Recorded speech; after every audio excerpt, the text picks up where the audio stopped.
14 kilometres south of Mount Gambier, in the middle of an ordinary working sheep paddock, there's a hole in the ground that drops 65 metres straight down into some of the clearest fresh water on Earth.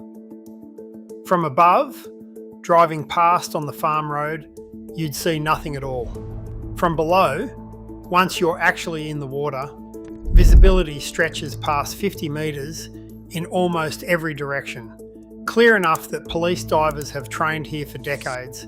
Clear enough that the Kilsby family who own the land above it have been quietly sitting on one of the most extraordinary geological features in the entire country for 4 generations. A landscape riddled with holes. South Australia's Limestone Coast, running through the region surrounding Mount Gambier, sits on top of one of the most heavily dissolved limestone systems anywhere in the country. Millions of years of slightly acidic groundwater working through the bedrock has produced exactly the conditions needed to create sinkholes, cave systems, and flooded caverns scattered across the landscape. Some open to the sky, some sealed entirely beneath farmland with no visible surface indication they exist at all. This isn't a single dramatic hole in the ground. It's an entire network.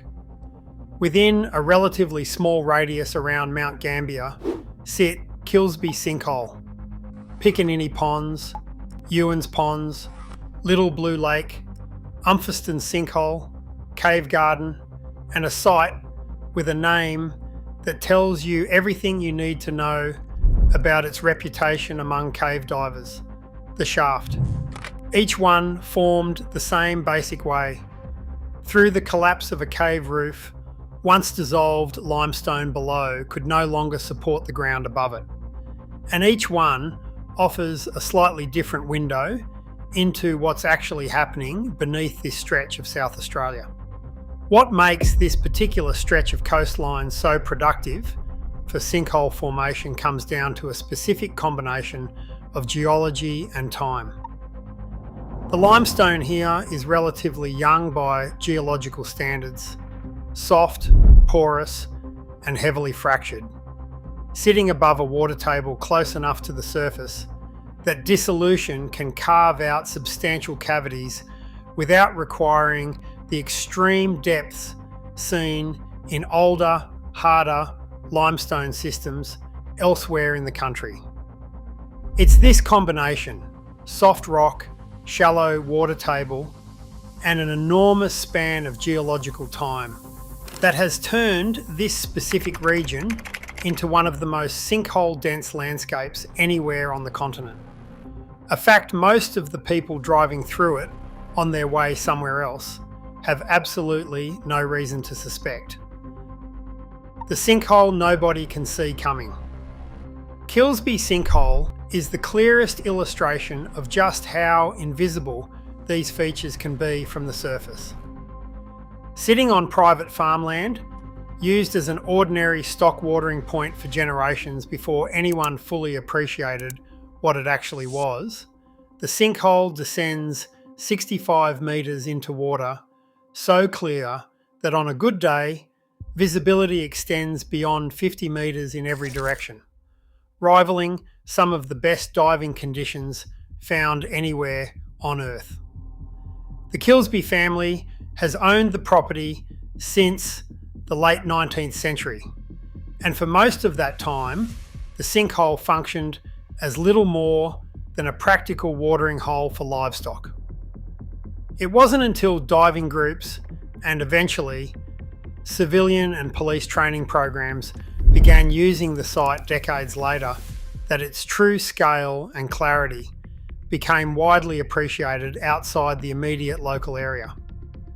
Even today, access remains tightly controlled, restricted to pre-booked tours due to genuine insurance and liability concerns, precisely because a 65-metre drop hidden beneath what looks, from a distance, like an unremarkable paddock, is exactly the kind of hazard most visitors would never anticipate. What's easy to miss, standing at the rim looking down, is that the 65-metre figure most commonly quoted for Kilsby describes the depth divers can comfortably and safely operate to, not necessarily the true floor of the underlying formation. Like several other sites in this network, the full extent of what lies beneath the open water chamber hasn't been definitively mapped to a confirmed endpoint, leaving a genuine, if rarely discussed, gap between the number printed on a tourism brochure and what's actually sitting in the dark below it. Ponds that aren't really ponds. Piccaninny Ponds, sitting within a protected conservation park near the Victorian border, presents an entirely different kind of mystery. What looks from the surface like a peaceful wetland pond system is, underneath, a fully developed karst network of sinkholes and underwater caverns, including a chamber divers have nicknamed the Cathedral, a vast underwater space large enough to earn a name usually reserved for architecture rather than geology. The ponds are recognised globally as a significant wetland, not simply for their scenic value, but for the genuinely rare combination of pristine water clarity and an active, functioning ecosystem operating almost entirely out of sight. Ewan's Ponds, a short distance away, tells a similar story on a smaller scale.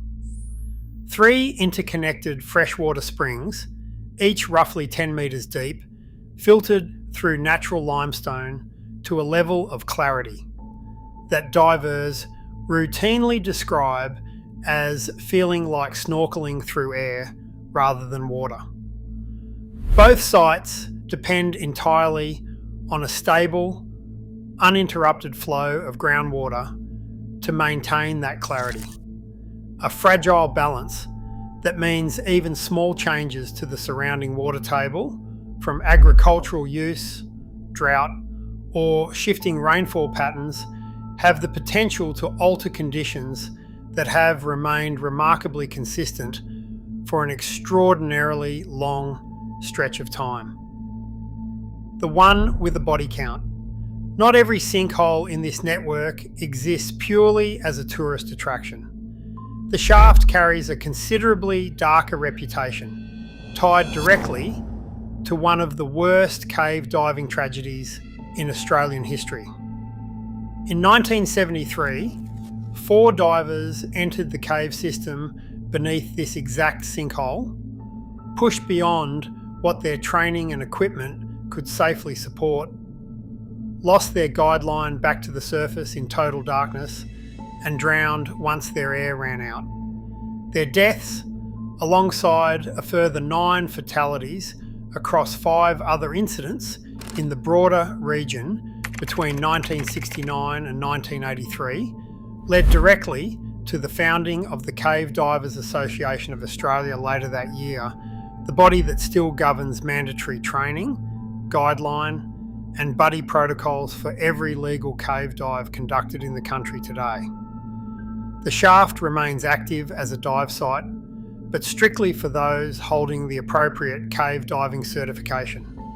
A direct, ongoing legacy of exactly what can happen when someone underestimates what is actually waiting beneath these apparently gentle, clear water sinkholes.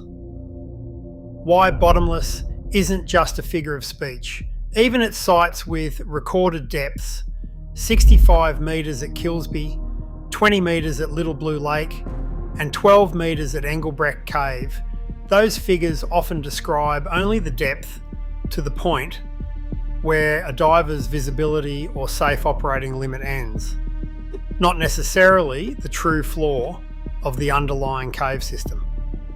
Many of these sinkholes connect to broader, largely unmapped cave networks extending well beyond the open water, visible from the surface, passages that continue into total darkness, silted, narrow, and in several documented cases, simply never fully explored to any confirmed endpoint. This is part of what makes the Limestone Coast sinkhole network genuinely different from a single deep hole with a known bottom. Divers regularly report passages branching off from the main chambers of Kilsby, Piccaninny Ponds, and Engelbrecht Cave that haven't been comprehensively surveyed, sections where visibility drops to zero the moment silt is disturbed, and where the actual extent of the connected underground system remains, even now, only partially understood by the people who study it most closely. In practice, this means the same sinkhole a family might snorkel through on a guided weekend tour can, just metres further along an unmarked side passage, become a completely different, unmapped, and genuinely hazardous environment, with almost nothing visible from the entrance to warn a casual visitor where that line actually sits. A city built on top of its own secret. Perhaps the strangest detail in this entire story is how much of it sits directly beneath an active, ordinary town. Cave Garden, one of the network's more accessible sinkholes, sits right in the middle of Mount Gambier itself, a picturesque parkland feature today, but originally the city's actual water source, drawn directly from a collapsed cave roof sitting beneath what is now suburban streets and shop fronts. Engelbrecht Cave runs beneath the urban area in a similar way, its passages extending under buildings and roads that residents walk and drive over every day, almost certainly without a second thought about what's suspended in the darkness 12 metres or more beneath their feet. It's a strange kind of normalcy, a town that has, over generations, simply absorbed the fact that its foundations sit on top of an active, partially unmapped karst system, treating sinkholes as scenic parkland and diving attractions rather than the genuinely unusual geological feature they actually represent almost anywhere else in the world. For most residents, the sinkholes are simply part of the local landscape, the way a river or a hill might be elsewhere, rather than evidence of an entire hidden network still quietly dissolving the ground beneath their feet. What this actually tells us: Mount Gambier and the surrounding Limestone Coast aren't simply home to a few scenic sinkholes worth a weekend visit. They sit on top of an entire connected underground world, some of it mapped and tamed into tourist attractions, some of it restricted to trained cave divers only, and significant sections of it still genuinely unexplored, branching off into darkness that nobody has yet had the equipment, time, or reason to fully survey. A 65-metre paddock sinkhole, a wetland pond hiding a cathedral-sized underwater chamber, a dive site with a body count and a national safety organisation built directly in response to what happened inside it, and underneath an entire working town, a cave system running beneath the streets that most residents living directly above it have likely never given a single thought. A quiet, ongoing reminder that some of the most extraordinary geology in the country isn't hiding in some remote corner of the outback at all. It's sitting directly beneath a sheep paddock, a suburban park, and a town most people have simply never thought to look underneath.